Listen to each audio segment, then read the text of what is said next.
Marvel digital fans have been begging for this feature forever. The day and date release. There's just one huge problem. They didn't do it on their own digital platform. They released day and date on GlobalComix. Let's talk about what this means. On the surface, this looks like corporate sabotage. Why would Marvel give its biggest rival the single best feature, which is day and date release, to a competitor, to a rival? Something that Marvel Unlimited, Marvel's own digital application, is missing, instead waiting on a 3-month delay. The answer is actually, maybe potentially, we'll see how it turns out, kind of brilliant. It's also deeply cynical, and it exposes the $100 million lie at the heart of Disney's digital strategy. Stick around because this isn't competition, this is segmentation. And there's a big difference between the two. It's going to change how you should spend every single digital dollar you have. Comic readers, like myself, who have been desperate for the industry to push forward, to innovate, to do better, unfortunately tend to get hung up on a pretty large misconception. And I get it. You think GlobalComix, which is an alternative digital comic platform, is supposed to replace Marvel Unlimited. That's what this announcement potentially signals. That this deal proves Marvel Unlimited failed as a concept and Marvel just can't keep up and doesn't know how to prioritize digital in the right way. So they're outsourcing their speed problem. Well, I gotta tell you, that's wrong. The most important fact you need to understand is this, and it comes straight from industry analysis. GlobalComix is a premium digital retailer. Marvel Unlimited is a value-based archival library. They are not competitors. They are complementary revenue streams, like a gift shop next to a museum. Marvel is willing to let GlobalComix have your $4.99 single-issue purchase because that sale, for an instant read, maximizes their margin. The 3-month delay on Marvel Unlimited, that's not a flaw. That's the economic security system designed to protect the integrity of the $10 monthly subscription price. No immediacy, no competition. It's bad and it's good all at the same time, and it, I think, kind of works together. And let me explain. And we're going to explain that situation starting with the most important thing, your wallet. Because this deal is a bit of a trade-off, and in some cases maybe even a brutal one. Starting with the pros, GlobalComix is a clear usability win. Industry insiders praise GlobalComix for its vertical scroll format. If you read comics on your phone or tablet, and let's be honest, if you're a digital reader, pretty much most of you are, this continuous scrolling is infinitely better than the clunky page-by-page guided view you got on older platforms like Comixology. That's a huge positive for your reading experience. But here's the kick in the teeth, the cost and ownership friction.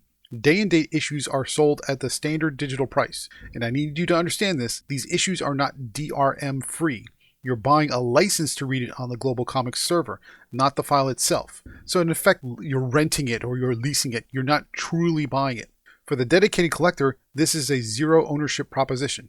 You get a superior mobile experience, but you are permanently locked into the GlobalComix ecosystem. That, my friends, is where the fine print swallows the benefit. Let's take a quick pause and stir the pot a little bit. What is the most thought-provoking question this deal raises? And I want you to answer in the comments right now. Is Marvel's day and date deal a death blow to the local comic shop? Tell me yes if you think it's just inevitability, that's just the way it goes, the comic shops are dying off and there's no choice. Or is the answer no, it only targets digital readers, so it's expanding its footprint rather than replacing the old one? Let me know what you think in the comments below. So let's dig into the details of how this affects the local comic shop or your LCS, also known as the direct market.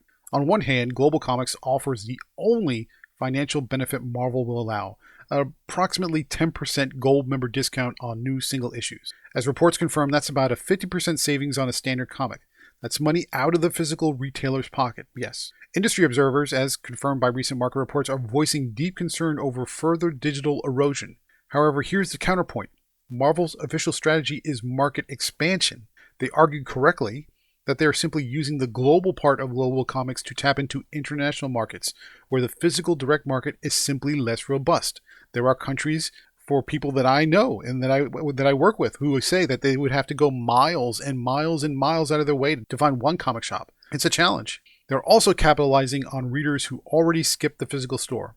The direct market has already adapted to similar day-and-date moves by DC and Dark Horse, but this is Marvel, the heavyweight, and let's be honest, they're the market leader. The big moment that you have to internalize here is that Marvel is betting the LCS loyalty is strong enough to withstand an approximate 10% discount on a non-DRM purchase. Well, whether or not that happens, I'll let you be the judge. Now, what about the fans, the loyalists, the ones who stuck with Marvel through thick and thin? If you're the staunch, invested Marvel reader, the kind who buys every Star Wars spin-off, every version of Venom, every multiverse saga issue you can think of, your priority is coverage and value, and you have a clear checkmate here. When it comes to immediate access, yes, GlobalComix wins. Long-term value, Marvel Unlimited is the undisputed champion. GlobalComix Gold gives you a rotating selection of, we'll say in quotes, hundreds of books, according to the press release. Marvel Unlimited gives you 30,000 plus titles. That's history. That's immersion. That's the equivalent of a $30,000 physical library for a $10 monthly fee. You simply cannot beat that value.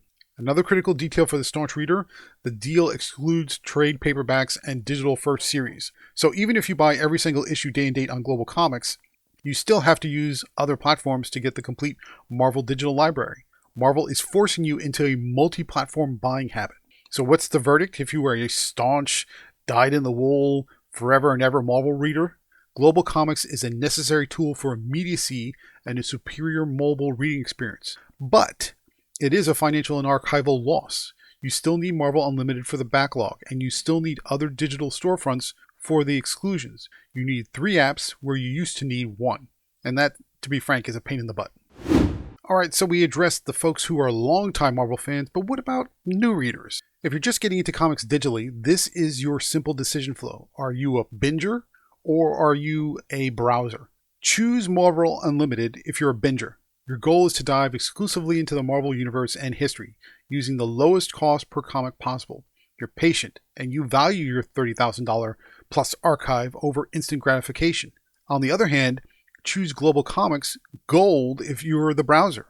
You want a lower monthly fee, you want to support independent creators, and you are equally interested in diverse indie comics, graphic novels, and manga, with Marvel as a bonus. Plus, you get the superior vertical scroll reading format that comes with the built-in app. The bottom line for beginners, if you're a Marvel or Bust fan, stick with the value proposition of Marvel Unlimited. If you want to sample the entire digital comics world for a low fee, GlobalComix is the better entry point. The choice is about your mindset, not Marvel sales. But if you think all these things are just sort of happening in bits and pieces and there's no real plan behind it, oh no, let me disabuse you of that fact right now.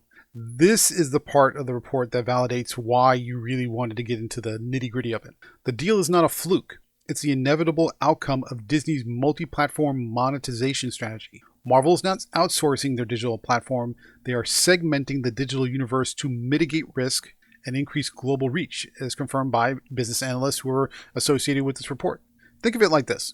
Disney wants you to buy your ice cream from 3 different trucks, because each truck caters to a slightly different craving, and all the money ends up in the same corporate glove box. So we have Pillar 1, the Webtoon partnership, announced in September 2025.